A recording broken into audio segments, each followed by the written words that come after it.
কলা পাতা নিয়ে কি করছো তুমি এখন? দেখো কি করছি। কি নতুন কিছু আইটেম মনে হচ্ছে? হ্যাঁ, নতুন না, মানে আমি আগে করি। ও আচ্ছা আচ্ছা, গুড, দেখা যাক। এটা কলা পাতাটাকে একটু নরম করে দিচ্ছি। আচ্ছা আচ্ছা, কলা পাতা কোথায় পেলে তুমি? ওই যে বললাম দিয়ে গেল। ও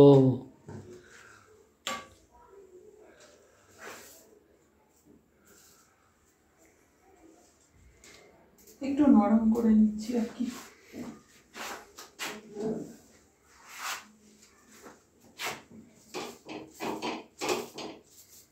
সফট হয়ে যাচ্ছে।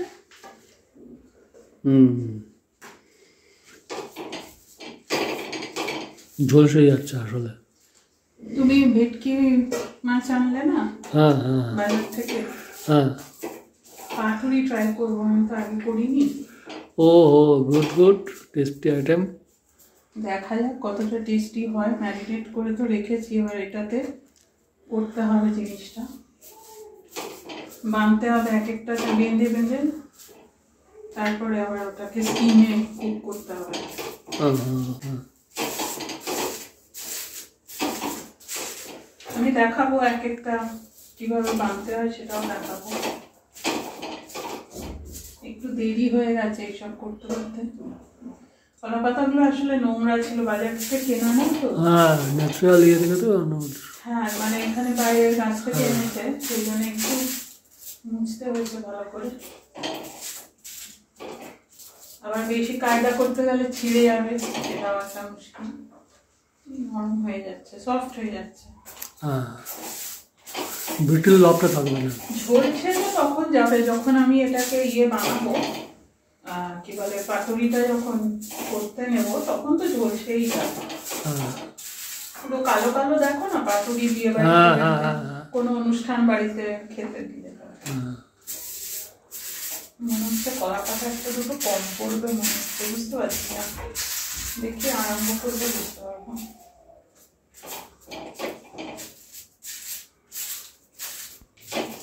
ভেটকি পাতুরি প্লেন রাইস দিয়েই খাওয়া হবে, তাই চালটা একটু ভিজিয়ে রাখছি। 20 মিনিট ভিজিয়ে রেখে এটাকে ভাত করে নেব। যদিও আমি সিদ্ধ চালের ভাতই খাবো, আমার ওটাই ভালো লাগে। আচ্ছা, এটা মাছের ফিলেটা যেটা আনা হয়েছে বাজার থেকে, ভালো করে ধুয়ে নিলাম। ধুয়ে নিয়ে লেবুর রস দিয়ে 20 মিনিট মতন মাখিয়ে রেখে দিয়েছিলাম। তারপরে জলটা ফেলে দিয়ে, যেটা এক্সট্রা জল বেরিয়ে গেছে, নুন কিন্তু তখন দিইনি। এবার মশলাটা করছি। এটা আমি আমার ছোটো মামাকে ফোন করে জিজ্ঞেস করেছি। তো সাদা সর্ষে, পোস্ত, এই দুটোকে বেটে নিচ্ছি। মামা নারকেল কোড়াও বলেছে, বাট আমি আজ ফার্স্ট টাইম করছি বলে নারকেল কোড়া দিচ্ছি না। আমি একটু সর্ষে গুঁড়ো, যেটা সানরাইজের পাওয়া যায়, সেটাকে একটু ভিজিয়ে রাখছি অল্প নুন আর চিনি দিয়ে। আমার একটু যেহেতু ঝাল ঝাল ব্যাপারটা ভালো লাগে, সাদা সর্ষে তো এক ফোঁটাও ঝাল হবে না, তো সেই জন্যে এই সর্ষেটাও একটু জল দিয়ে ভিজিয়ে রাখছি। কিন্তু ওই সাদা সর্ষে আর পোস্ত, সাদা সর্ষেটা 25 গ্রাম দিয়েছি, পোস্তটা ওই 15-20 গ্রাম মতন দিয়েছি, ওটা বেটে নেব। আর মাছটা হচ্ছে নেট ওয়েট 500 গ্রাম, সেই হিসেবে করছি, সেটা বলে দিলাম। খুব সামান্য হলুদ দিয়েছি, সম্ভবত হলুদ দেওয়া হয় না, কিন্তু আমি একেবারে খুব সামান্য একটু হলুদ দিয়েছি। আর অবশ্যই পুরোটা সর্ষে তেলে হচ্ছে। এখানে ওই 2 চামচ মতনই তেল দিয়েছি, তার বেশি দিইনি। এটা মিশিয়ে নিলাম এর মধ্যে। এবার লেবু মাখানো মাছটা ভালো করে চিপে নিয়ে, মানে যে জলটা বেরোয় এক্সট্রা, সেটা বাদ দিয়ে এবার এটাতে একটু ম্যারিনেট করে, আসলে মামা বলল যতক্ষণ খুশি রাখতে পারিস, তাতে আরও ভালো মশলাটা ঢুকবে। তো আমার মোটামুটি 3 ঘন্টা মতন ম্যারিনেট করা ছিল। তো এবার এভাবে আমি ঢাকা দিয়ে রেখে দিয়েছিলাম এই মশলাটা ভালোভাবে ঢোকার জন্যে। এবার যে কলা পাতাগুলো বানানোর ঠিক আগেটা, কলা পাতাগুলো যে নরম করে নিয়েছিলাম, সেটার মধ্যে এক পিস করে এরম মাছ দিয়েছি। কোথাও কোথাও কলা পাতাটা একটু বড় কাটা হয়ে গিয়েছে, যেহেতু আজকে আমি অতটা বুঝে করে উঠতে পারিনি, তো তাই সেরকম হলে পরে 2টো করেও মাছের পিস দিয়ে দিয়েছি। কারণ কোনো কোনো পিস একটু পাতলা আছে, সেটা একটু মোটা পিসের সঙ্গে দিয়ে দিয়েছি। এভাবে সুতির সুতো দিয়ে বাঁধতে হবে। হ্যাঁ, অনেক রেশমি সুতো টুতো পাওয়া যায়, ওগুলো দিয়ে কিন্তু হবে না, একদম কটন সুতো দিয়ে বাঁধতে হবে। এটা যেহেতু কলা পাতাটা আমি একটু কাটার সময় বড় কেটে ফেলেছিলাম, তাই এটা আমি একটু 2 পিস দিয়ে দিলাম এবং খুব ভালো করেই হয়ে গেছে, কিন্তু কোনো অসুবিধা হয়নি। আমি খেয়ে নিয়ে তারপরে ভিডিও বানাচ্ছি, এডিট করছি, সরি। তো সেই জন্যে এটা বাঁধাটা খুব একটা কায়দার কিছু না, মোটামুটি কলা পাতাটা একটু নরম হয়ে গেলেই কিন্তু, এবং সেটা হিটেই হবে, ডাইরেক্ট তাওয়াতে দিয়েও করে অনেকে, আমি দেখলাম, আমি ইউটিউব ভিডিও দেখেছি কয়েকটা, তাতে দেখলাম যে তারা সোজা গ্যাসের আগুনেই দিয়ে হালকা করে সেঁকে নিচ্ছে, তাতেই নরম হয়ে যাচ্ছে। আমি তাওয়ায় দিয়ে করলাম, আর খুব সুবিধে লাগলো ওটাই। খুব সুন্দর সফট হয়ে গিয়েছে, কোনো ভাঁজ করতেও আমার কোনো অসুবিধা হচ্ছে না। আস্তে আস্তে একটু টাইম লাগে, যেহেতু খুব একটা তাড়াহুড়ো করলে কিন্তু ফেটে বেরিয়ে যাওয়ার একটা চান্স থাকবে এসব। খুব সামান্য তেল দিয়েছি, এটা একটু মোটা কড়াই আমার, ননস্টিক আছে, ননস্টিকে করতে ইচ্ছে করলো না, তো এটাতে এরকম গরম করে, কড়াইটা গরম করে তার মধ্যে আমি খুব সামান্য তেল দিয়ে, দেখলেই তোমরা কীরকম তেলটা দিয়েছি, এবার এরকম 4টে পিস দিয়ে আবার উপর দিয়ে একটু তেল দিয়ে আমি এটাকে ঢাকা দিয়ে দিচ্ছি।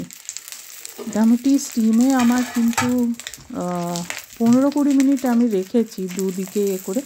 আমার যা মনে হলো 10-12 মিনিট রাখলেই সুন্দর হয়ে যাবে। আমি এক্সট্রা রেখেছি কারণ প্রথম দিন বানাচ্ছি, কীরকম কী সিদ্ধ হবে না হবে মাছটা, বাট 10 থেকে 15 মিনিট ইজিলি এটা আরামসে স্টিম হয়ে যাবে, মাছটা খাওয়ার জন্য রেডি হয়ে যাবে। তো আমি একটু পরের দিকে একটু হাইও করে দিয়েছিলাম, একদম সিমে বসানো ছিল, তাতেও কিন্তু বেশ স্টিম হচ্ছিল, আমি যখন মাঝখানে খুলে পাল্টে দিলাম। কিন্তু তাছাড়াও আমি দেখলাম একটু হাই করে দিলে পরের দিকে সেটা আর একটু বেটার হবে। একটু সর্ষে তেল এই কলা পাতার মধ্যে দিয়েও কিন্তু একটু দিতে হচ্ছে, মাখানোর সময়ও 2 চামচ দিয়েছিলাম। আর প্রত্যেকটাতে এরকম একটু করে সর্ষের তেল দিয়ে একটা করে লঙ্কা দিলে, ওই ভাপা লঙ্কাটা দিয়েও খেতে খুব ভালো লাগবে ভাতটা মেখে।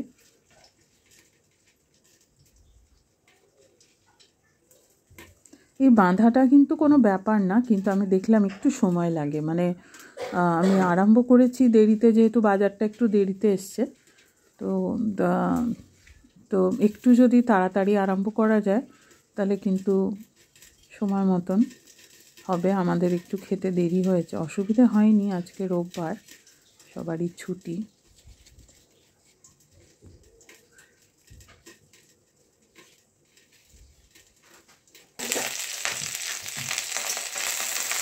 এবার একটু পাল্টে দিচ্ছি। আরও কয়েকটা যেটা ছিল রেডি করে নিয়েছি, ওগুলো না আমি করে রেখে দেবো, আজকে তো সব খাওয়া হবে না, কারণ সলিড পিস আর আমরা মতো 3 জন, তো এগুলো বেশি খাওয়া যায় না, খুব সলিড বলে খুব ভারী লাগে পেটটা। তো করে রেখে দিলে ফ্রিজে পরেও আবার এরকমভাবেই কড়াইতে গরম করে নিলে আই থিঙ্ক খাওয়া যাবে, কোনো অসুবিধা হবে না।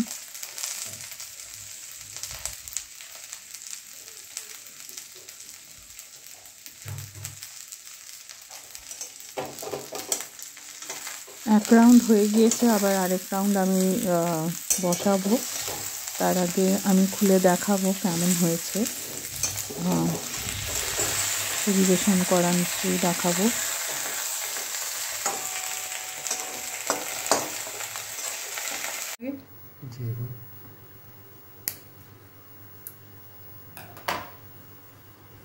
গরম এখন আছে, ভালোই গরম আছে,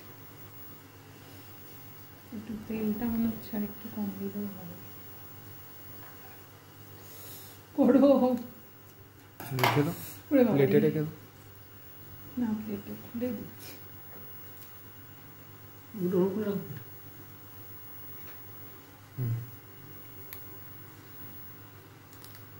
প্লেটে এরকমভাবে রাখবো? না, আমি এরকমভাবে একটা ফটো তুলতে চাইছি না, এরকমভাবে। ভিডিওটা ভালো লাগলে অবশ্যই শেয়ার করো আর কমেন্টসে আমাকে সবাই জানিও কার কার পাতুরি খুব ভালো লাগে।